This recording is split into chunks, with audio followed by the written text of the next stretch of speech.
মহারাজ, এ তো কুসংস্কার।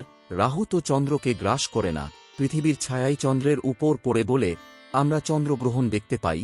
এই কুসংস্কারে আবদ্ধ হয়ে লোকে স্নান করবে ও তাদের পুণ্য হবে, এটা কি করে বিশ্বাস করব? তুরীয়ানন্দ মহারাজও হাসিয়া উঠিলেন, বলিলেন, দেখো, আমাদের শাস্ত্রকারেরা নির্লোভ ছিলেন।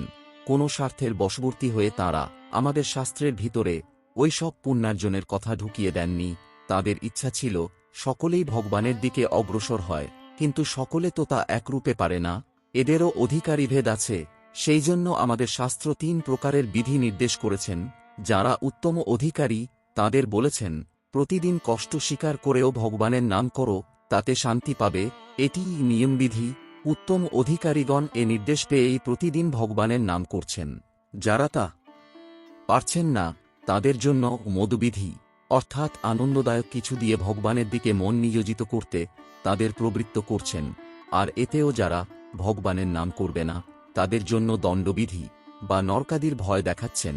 গ্রহণ স্নানে পুণ্য সঞ্চয় বা অক্ষয় স্বর্গলাভ ওই মদবিধির অন্তর্গত। তবুও ওর লোভে এই সকল লোক কিছুটা ভগবানের নাম করবে, এটাই শাস্ত্রকারদের উদ্দেশ্য, অন্য কিছু নয়।